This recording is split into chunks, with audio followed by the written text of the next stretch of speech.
wabarakatuh. Bertemu kembali bersama saya dalam channel Peci Ngaji.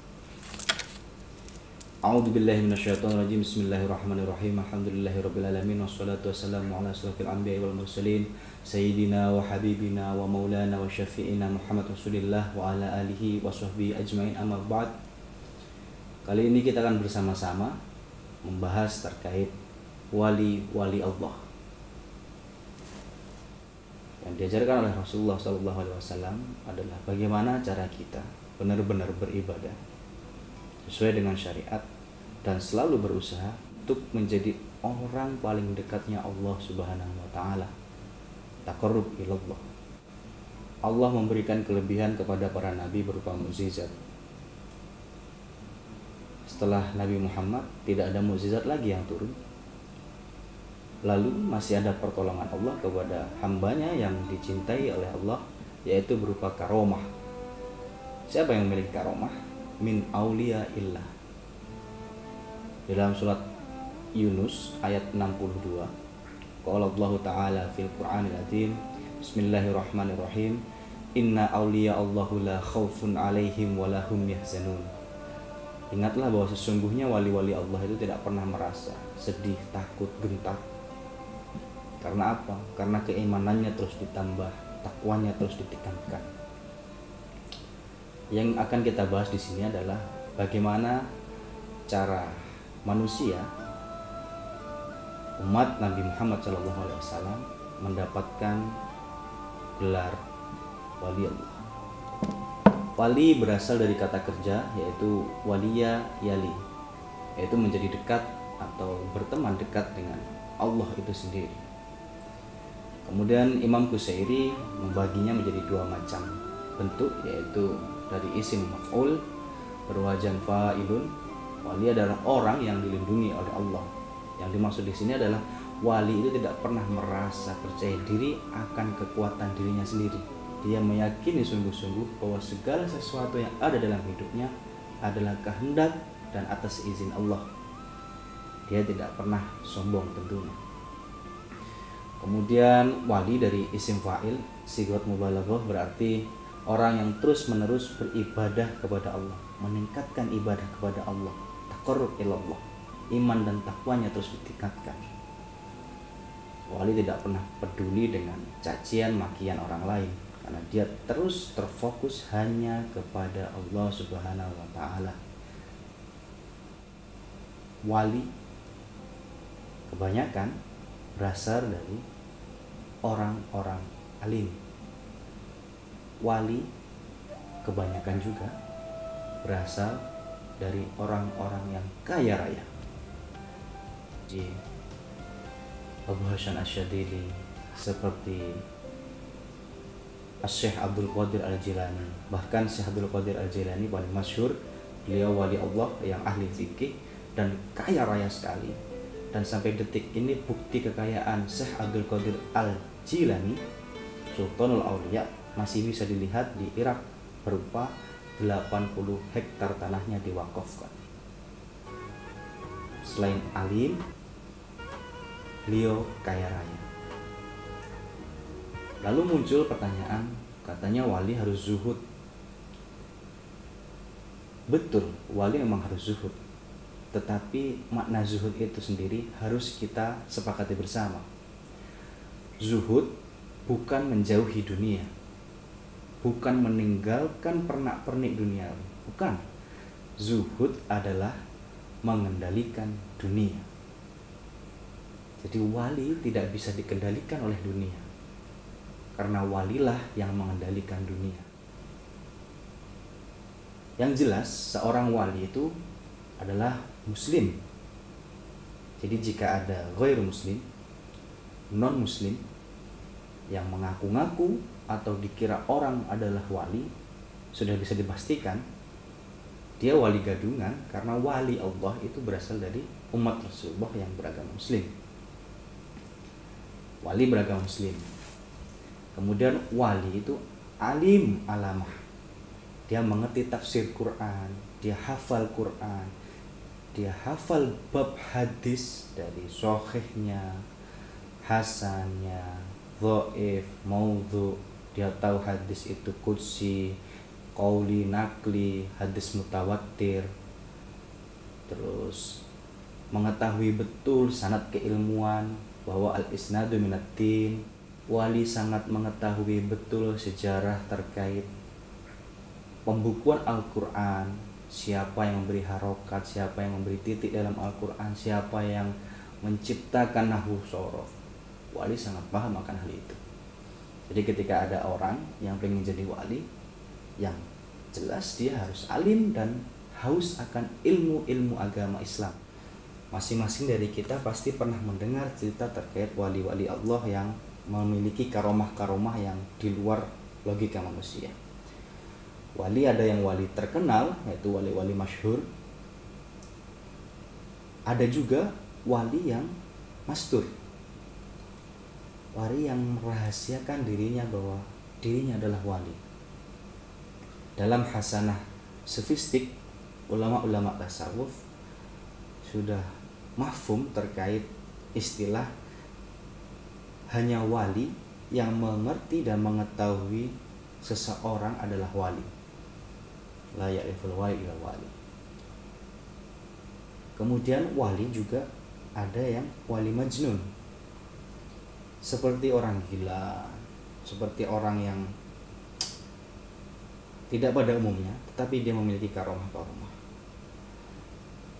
Dan itu jarang sekali wali majnun. Wali mastur banyak, wali masyhur lebih banyak lagi. Pengen jadi wali yang ngaji. Imam Qushairi membuat definisi wali melalui ciri-ciri yang bisa kita kenali.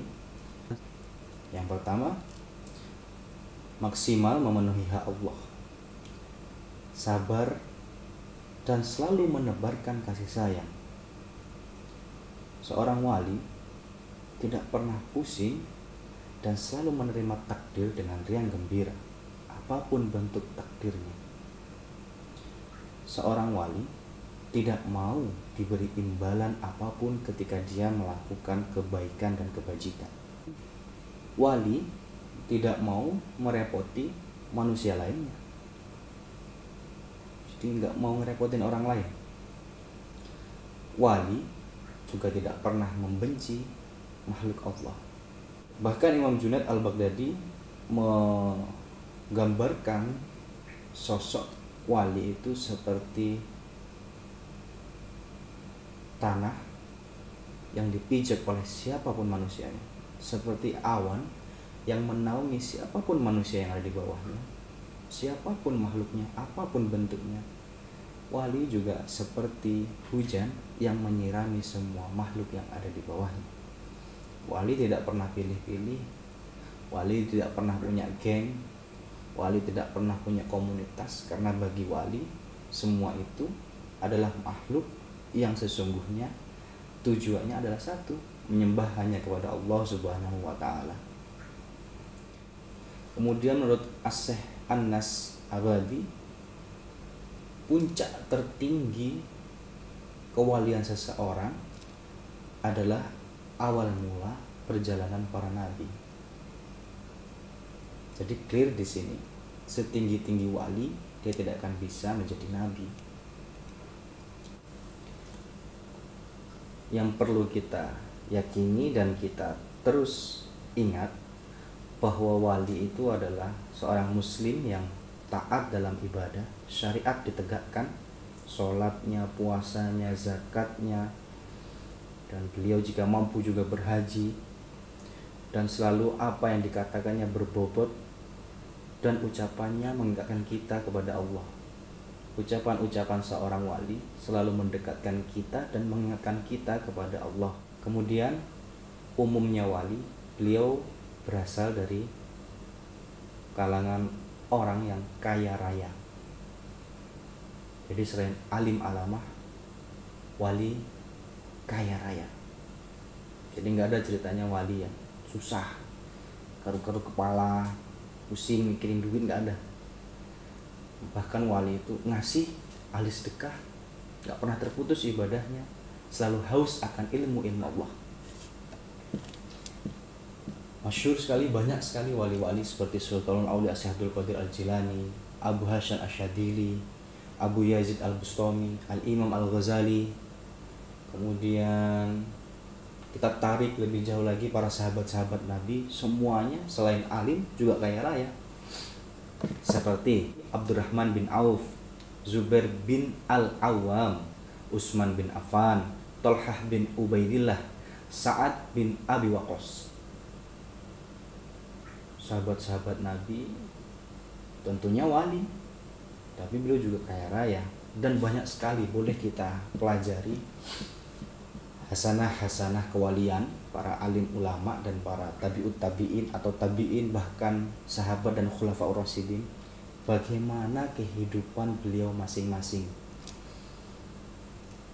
Wali, alim alamah, dan kaya raya.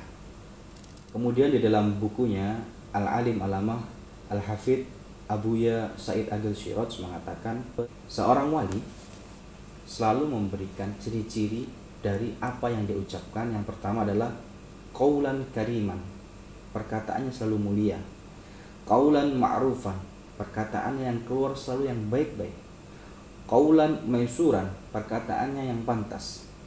Kemudian qaulan layyinan, perkataannya lemah lembut. Kemudian qaulan balighan, perkataannya selalu berbekas kepada jiwa pendengarnya. Dan yang terakhir adalah qaulan tsaqilan, obrolan seorang wali selalu berbobot. Semua umat Rasulullah bisa menjadi wali. Pertanyaannya, kita mau apa tidak? Seorang wali umumnya tidak pernah makan sendirian. Wali itu suka makan bareng-bareng. Wali sibuknya adalah mencari anak yatim, janda tua di penghujung kampung, di pelosok-pelosok desa untuk diberi makan dan makan bersama. Wali tidak pernah menghitung-hitung harta kekayaannya. Ketika ada bab duniawi datang, dia kendalikan.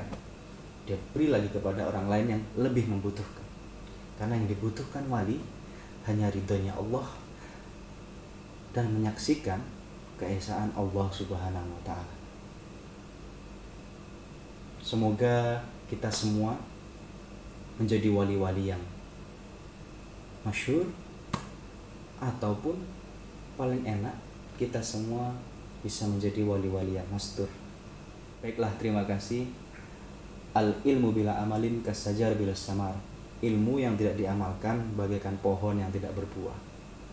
Jika merasa pembahasan kita ini bermanfaat, silahkan di-share kepada teman-teman dan saudara-saudara kita. Akhirul kalam, wallahul muwaffiq ila aqwamit thoriq. Assalamualaikum warahmatullahi wabarakatuh.